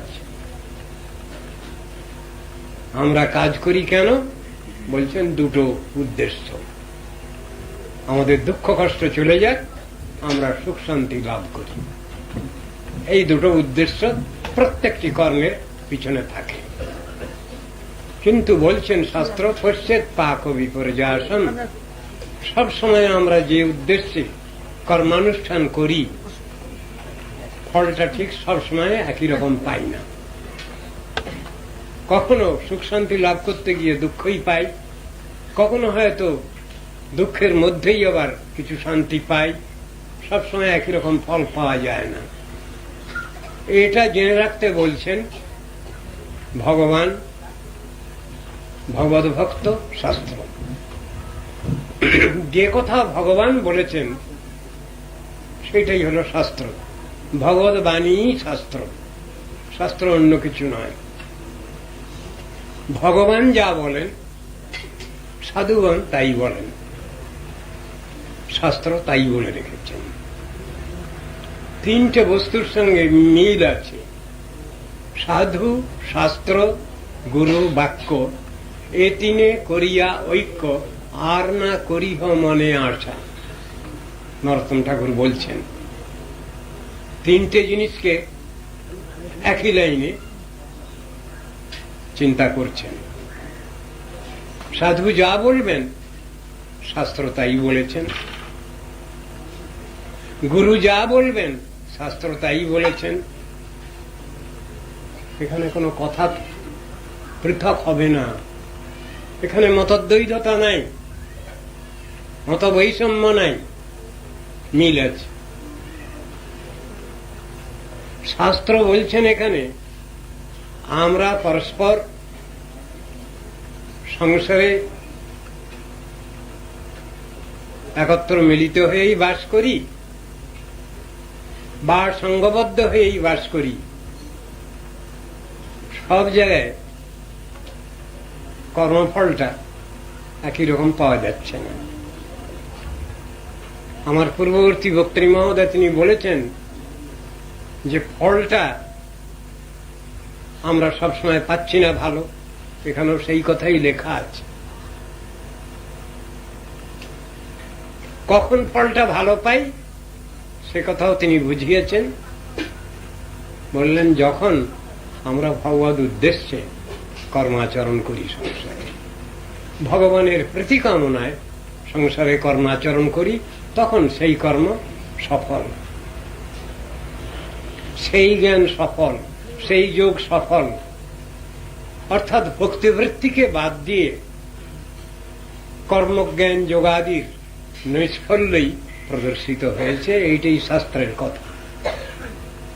কৃষ্ণ উদ্ধবকে বলছেন, স্বয়ং সখাকে বলছেন, ন সাধয়তি মাং যোগো ন সাংখ্যং ধর্ম উদ্ধব ন সাধ্যায় তপস্ত্যাগো যথা ভক্তির মমর্জিতা। আমার প্রতি উর্জিতা ভক্তি, একনিষ্ঠ ভক্তি আমাকে যেমন বশীভূত করে, হে উদ্ধব, কর্মী জ্ঞানী যোগাদির প্রচেষ্টা তেমন সফল হয় না। আমি তাদের ওই ক্রিয়াকর্ম অনুষ্ঠানে সন্তুষ্ট হই না, কিন্তু ভক্ত ভক্তির দ্বারাই আমাকে প্রেম ডোরে বেঁধে ফেলে। এই কথা বলছেন। ভক্তির মহিমা মাহাত্ম্যই সেখানে দেখানো হয়েছে। যদি কর্মজ্ঞান যোগাদি ভক্তি মহাদেবীর আনুগত্য করেন তাহলে সবটা ঠিক আছে। আর যদি আনুগত্যবিহীন অবস্থায় কর্মজ্ঞান যোগাদির প্রচেষ্টা চলে, সেটা নিষ্ফল হয়, বিফল হয়। একথা শাস্ত্রের সব জায়গায় বুঝানো আছে। ভক্তির মহিমা সর্বত্রই আছে।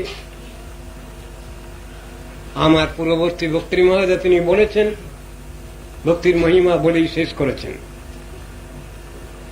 ভক্তিরেবৈনং নয়তি ভক্তিরেবৈনং দর্শয়তি ভক্তি বশৎ পুরুষ ভক্তিরেব ভূয়সী। নারদীয় ভক্তি সূত্রই বলুন আর শাণ্ডিল্য ভক্তি সূত্রই বলুন, সব জায়গায় একই কথাই লেখা আছে।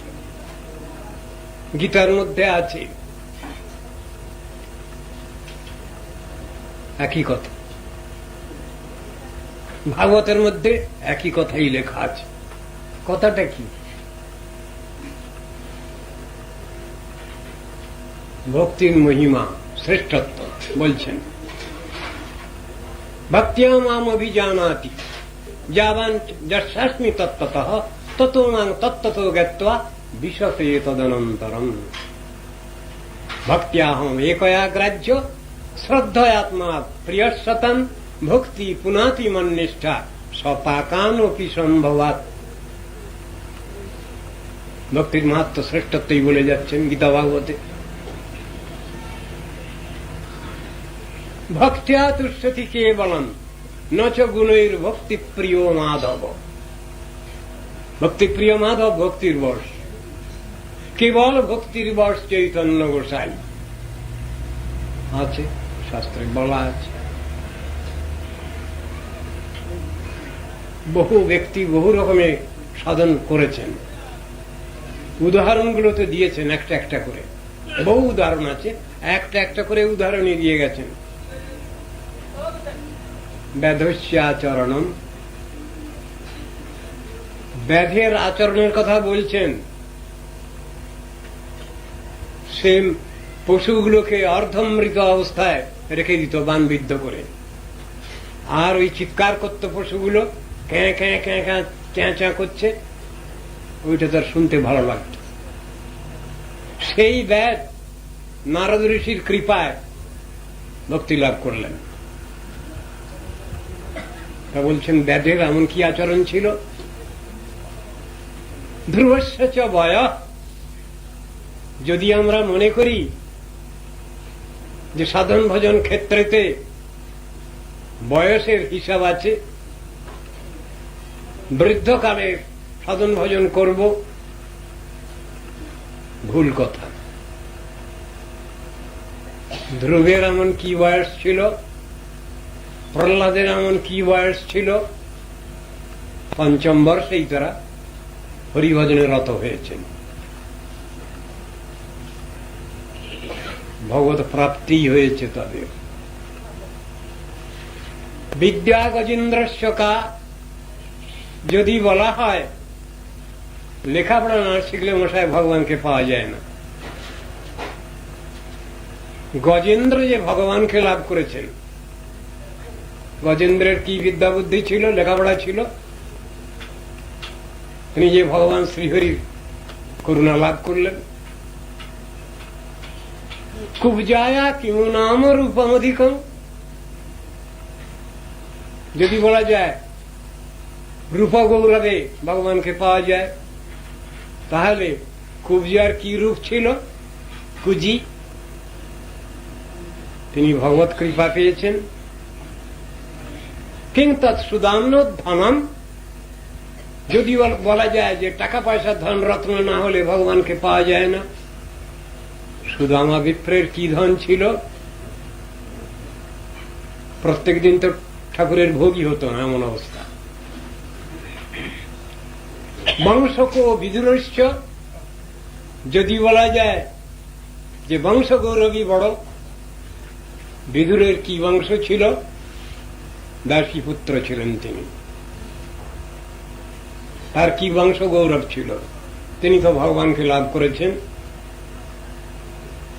যাদবপতি রুগ্রস্য কিং পৌরুষম, যদি বলা যায় পৌরুষাই বাহাদুরি, যদুপতি উগ্রসেন রাজা, তার কি বাহাদুরি ছিল? তার পুত্র কংস পিতাকে বন্দী করে রাজা হয়েছিল। ভুজকুলের কুলাঙ্গার কংস পিতা উগ্রসেনকে বন্দী করে রাজা হয়েছিল। তাহলে সেই যে উগ্রসেন রাজা, তার বা কি পৌরুষ ছিল? বলে এগুলো কোনোই কারণ নাই, যেগুলো আমরা ভাবছি। জন্ম, ঐশ্বর্য, শ্রুত, শ্রী, এ কোনোটাই আমাদের ভগবত সেবায় বিশেষ সাহায্য করে না। তাহলে কি করে? ভক্তিয়া তুষ্যতি কে বলম নচ গুরুর ভক্তি প্রিয় মাধব। ভক্তি প্রিয় মাধব ভক্তির বশ। অন্য কোন যোগ্যতায় সেখানে কিছু লাভ করা যায় না, সেই কথাটা বুঝাচ্ছেন। আমরা সংসারে কর্মমার্গেই বিচরণ করি, জ্ঞানমার্গেই বিচরণ করি, যোগমার্গেই বিচরণ করি, ভক্তি ছাড়া কোনো উপায় নেই। ও ভাবটি ভিতরে রাখতে হবে, ওই ভাবটি সব অনুষ্ঠানের ভিতরে মিশ্রিত করতে হবে, তাহলে ওটা ঠিক হবে। ওটাকে বাদ দিলে কোনো ফল লাভ হবে না। সেইটাই শাস্ত্রের উক্তি, যুক্তি দিয়ে এটা বুঝিয়েছেন। তাই ওখানে শাণ্ডিল্য ঋষি বললেন, ভক্তিরেবৈনং নয়তি, ভক্তিরেবৈনং দর্শয়তি, ভক্তিরেব ভক্তিবশৎ পুরুষ, ভক্তিরেব ভূয়সী। ভক্তি মহাদেবী ভগবানকে দর্শন করাতে পারেন, তার সান্নিধ্য লাভ করাতে পারেন। সুতরাং ভক্তির মহিমা মাহাত্ম্যই শাস্ত্রে কীর্তিত হয়েছে। ভক্তি ছাড়া কোনো কিছু চলবে না। গীতায় প্রথমে কর্মের চ্যাপ্টার আছে 6টা। সে 6টা চ্যাপ্টারের শেষের দিকে লাস্ট বাট ওয়ান শ্লোক, সেখানে কি বলছেন? তপস্বিভ্যোধিক যোগী, জ্ঞানীভ্যোপি মতোধিক, কর্মীভ্যশ্চাধিক যোগী, তস্মাৎ যোগী ভবার্জুন। হে অর্জুন, তুমি সেই যোগী হও। তপস্বীর থেকে যে যোগী শ্রেষ্ঠ সেই যোগী হও। জ্ঞানীর থেকে যে যোগী শ্রেষ্ঠ তুমি সেই যোগী হও। কর্মীর থেকে যে যোগী শ্রেষ্ঠ তুমি সেই যোগী হও। কোন যোগটা বাদ থাকলো বলা, এখানে কর্মজ্ঞান যোগ তো বলা হয়ে গেল। সেইটাই শেষ শ্লোকে বলছেন, 6ষ্ঠ অধ্যায়ে শেষ শ্লোক। কি আছে? যোগিনামপি সর্বেষাং মদ্গতেনান্তরাত্মনা শ্রদ্ধাবান ভজতে যো মাং স্বামী যুক্ত তমো মতঃ। শ্রদ্ধালু হয়ে যিনি আমার সাধন ভজন করেন, তিনি হলেন শ্রেষ্ঠ যোগী। এইটাই আমার সুচিন্তিত অভিমত। এখানেই তো পরিষ্কার হলো, শাস্ত্রের সব জায়গায় এই কথাটা বুঝানো আছে। এটা ইউনিভার্সাল ট্রুথ, এটা অ্যাক্সিওমেটিক ট্রুথ, বাস্তব সত্য, এদিক ওদিক করা যাবে না। এখানে বলছেন আমরা দুঃখ কষ্ট দূর করবার জন্য এবং সুখ শান্তি লাভ করবার জন্যই এই সংসারে কর্মাচরণ করি, এইটাই আমাদের স্বভাব। কিন্তু সব সময় ফলটা আমরা একই রকম পাচ্ছি না। সুখের নামে দিচ্ছে অসুখ, তবুও সুখ আমায় ছলে, আমাকে ছলনা করে।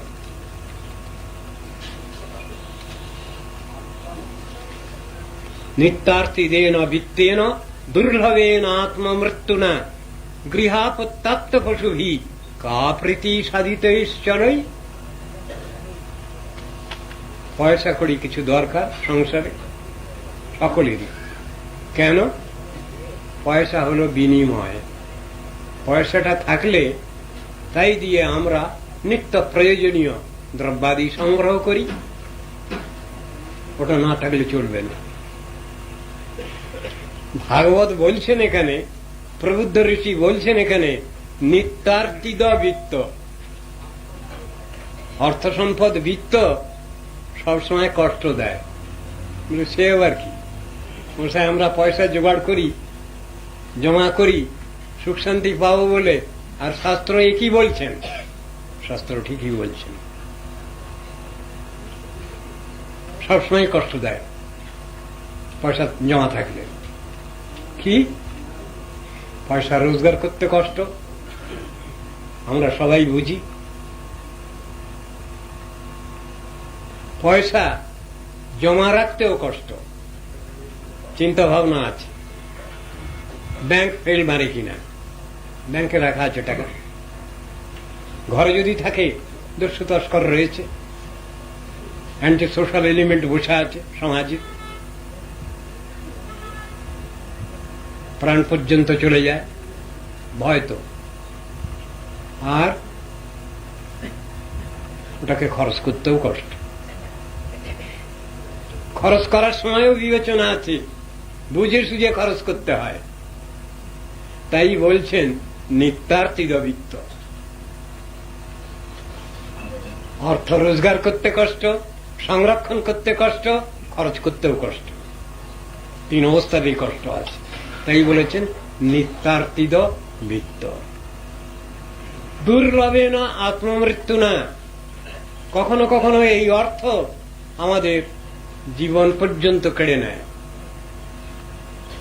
ভুরি ভুরি উদাহরণ আছে শাস্ত্রে। আর এই অর্থ দিয়ে আমরা কি সংগ্রহ করি? অর্থের বদলে বিনিময়ে গৃহ, একখানা থাকবার ঘর চাই, আত্মীয় স্বজন অনেক পাওয়া যায়, অনেক পশু পালন করা যায়। পশুপালন যদি গোপালন হয় অনেক ভালো কথা, কিন্তু গোপালন না করে যদি অন্য কিছু রকম হয় খুব একটা ভালো কথা না। বলে অন্য কথা কি বলছেন? অন্য কথা আমি বলছি, ঘরে ঘরে অনেক কুকুর পোষা হয়। আপনারা বলবেন যে পাহারাদার সেই জন্য পোষা হয়, তার খারাপ দিকও আছে। কি খারাপ দিক আছে? তাহলে তো আবার মহাত্মা তুলসীদাসের কথা এসে যাবে। सच्चा कहे तो मारे लट्ठा, झूठा जगत भूलाए, गोरस गली गली फिरे, सूरा बैठल बिकाए, चोर को छोड़े सद को बांधे, पुथिक को लगावे फांसी, धन्य कलीजुग तेरी तमाशा, दुख लगे और हंसी। महात्मा तुलसीदास तो ये बोले गए, सत्य कथा यदि तुम बोलो, तुम सत्यनिष्ठ यदि हओ ताहले तुम्हार मरण। सच्चा कहे तो मारे लाठा, सत्य कथा बोलते गेले लाठी तुम्हार पीछे पड़ते पारे। सच्चा कहे तो मारे लाठा, झूठा जगत भूलाय, मिथ्यार बेसाती दुनिया के ग्रास करेছে, सत्येर आदर নাই।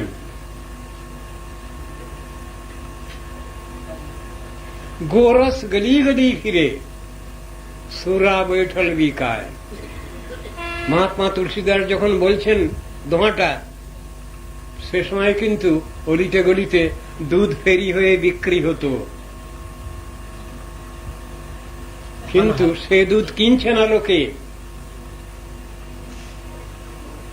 সুরা বৈঠল বিকায়, মদের দোকানে ভিড় বেশি।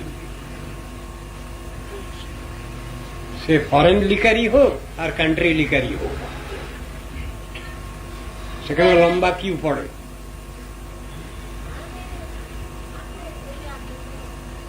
চোর কো ছোড়ে সাদ কো বাঁধে, চোর খালাস পেয়ে যাচ্ছে আইনের ফাঁকে ঘুষ ঘাস দিয়ে, সাধুকে বেঁধে ফেলছে, তার সাজা হচ্ছে। পথিক কো লাগাবে ফাঁসি, আর পথিক যে রাস্তা দিয়ে যাচ্ছিল তাকে ধরে এনে ফাঁসি দিয়ে দিল। ধন্য কলিযুগ তেরি তমাশা, দুঃখ লাগে আর হাসি। হে কলিযুগ, হে কলি, তোমাকে ধন্যবাদ জানাচ্ছি। তোমার অবস্থা দেখে দুঃখও লাগে, হাসিও লাগে। গৌয়া দুকে কুত্তা পালে, গরুর দুধ খেয়ে শরীর সুস্থ হবে তা না, সেই দুধ দিয়ে কুত্তা পালে। उसको बछड़ा रहे भूखा। বাচ্চাকে দুধ না দিয়ে, বৎসকে দুধ না দিয়ে সে ক্ষুধার্ত আছে, তাকে দেওয়া হচ্ছে না, সেই গাভীর দুধ দিয়ে কুত্তা পালে। सादे को उत्तम खिलावे, बाप ना पावे रूखा।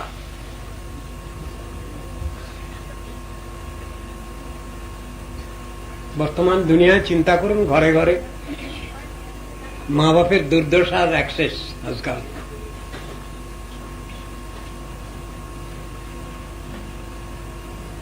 কোন ভিআইপি গেস্ট এলে ভালো ব্যবস্থা হয়, বাপ না পাওয়ে রুখা। घर का बहुरी पीठ न पावे, चित चोरावे दासी। व्याख्या निष्प्रयोजन। धन्य कली युग तेरी तमाशा, दुख लगे और हासी। এই ঘটনা তো ঘটছে, তাহলে কি করব? মহাত্মা তুলসীদাস দিব্য দৃষ্টিতে এসবগুলো দেখেছেন, বর্ণনা করে গেছেন। ইতিহাস এখন থেকে কম করেও 350 বছর আগে, তুলসীদাসের, মহাত্মা তুলসীদাসের সময় 300-350 বছর আগেও তিনি এগুলো বলে গেছেন। তারপরেও তো 300-350 বছর অতিক্রান্ত হয়েছে। সব জিনিসটাই আমাদের বুঝতে হবে। বলছেন এই যে অর্থবিত্ত, এর দ্বারা আমাদের আত্মকল্যাণ যদি না হয়, সব উল্টে গেল। কা প্রীতি সাধিত চলই, এই চলমান বস্তু, এই ধ্বংসশীল ক্ষয়িষ্ণু বস্তু আমাদিওকে কখনই সুখ শান্তি দিতে পারে না। ঈশ্বর সৃষ্ট যত এলিমেন্ট আছে, যত মৌলিক পদার্থগুলো সৃষ্ট হয়েছে, এর প্রত্যেকটারই একটা উপকারিতা, উপযোগিতা শাস্ত্রে বলা আছে। ব্যবহারের দোষ গুণ বিচার, এটা আমরা বুঝতে পারছি না। ভগবানের সৃষ্ট যত বস্তু সবগুলোরই সদ্ব্যবহার হওয়া প্রয়োজন। যদি মিসইউজ হয়, অপব্যবহার হয়, তাহলে তার দোষ হবে। যদি সদ্ব্যবহার হয়, তাহলে গুণের কথা আছে, ভালো কথা আছে। ভাগবতের ভিতরে একটা শ্লোক আছে, এতাবৎ জন্ম সাফল্যম দেহিনাম ইহ দেহিষু প্রাণৈর অর্থৈর ধিয়া বাচা শ্রেয় আচরণং সদা। গৃহী ব্যক্তি কি করবেন? 4 ভাবে তারা ভগবত সেবা করতে পারেন। 4টে ভাব কি? 4টে জিনিস কি? তাদের দেহধারী মনুষ্যের জীবনের সফলতা, সার্থকতা সম্পাদন করতে পারেন তারা 4টি বস্তু দিয়ে। এতাবৎ জন্ম সাফল্যম দেহিনাম ইহ দেহিষু, প্রাণ, অর্থ, বুদ্ধি, বাক্য, এই 4টের দ্বারা তারা ভগবানের সেবা করতে পারেন। প্রথম কোনটা? স্থূল বস্তু, অর্থ। যে অর্থ সংগ্রহ করতে বড় কষ্ট, সেই অর্থ হলো স্থূল বস্তু, সেটা দিয়ে তারা সেবা করতে পারেন। তারপরে যদি কার অর্থ না থাকে, তিনি কি করবেন? আর 3টে আছে, প্রাণ, বুদ্ধি, বাক্য আছে। বাক্য দিয়ে তিনি সেবা করতে পারেন,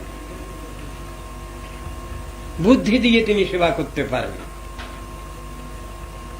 যদি এ 3টেই না থাকলো, প্রাণ দিয়ে তিনি সেবা করতে পারেন, অর্থাৎ আত্মসমর্পণ, শরণাগতি, ভগবানের একান্ত ভাবে আত্মসমর্পণ, সে কথা বলছে।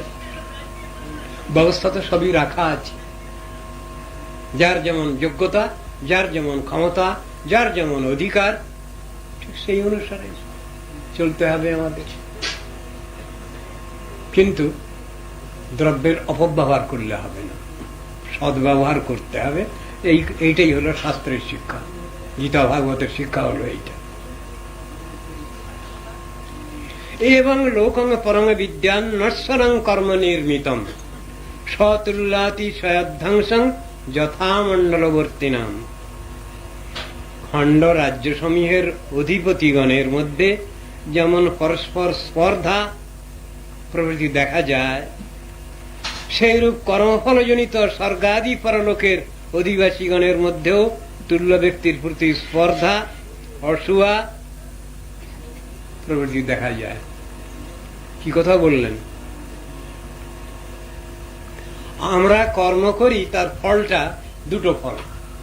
এই সংসারে যত রকম কর্ম করি আমরা, একটা পাপ, একটা পুণ্য।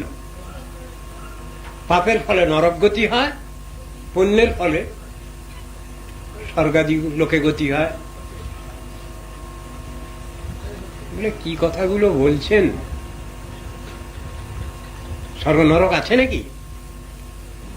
এই প্রশ্ন বর্তমান সমাজে, বর্তমান নাস্তিক্য সমাজে এই প্রশ্ন। স্বর্গ নরক বলে কিছু নাই। অদ্ভুত কথা, স্বর্গ নরক বলে কিছু নাই বল না। কে দেখেছে? সব বাজে কথা। আমাদের কবিরাও বলছেন কথাটা। কি বলে আকাশে স্বর্গ, পাতালে নরক, এগুলি তো দেখি শুধু কথার ঠমক। স্বর্গ নরক নামে যদি কিছু রয়, তবে তার স্থান শুধু মানব হৃদয়। অস্বীকার করা যাবে না, মানব হৃদয়ে নিশ্চয়ই স্বর্গ নরক ভালো মন্দ দুই আছে। কিন্তু স্বর্গ নরক বলে কোনো স্থান নাই, এ কথা কে বলছেন?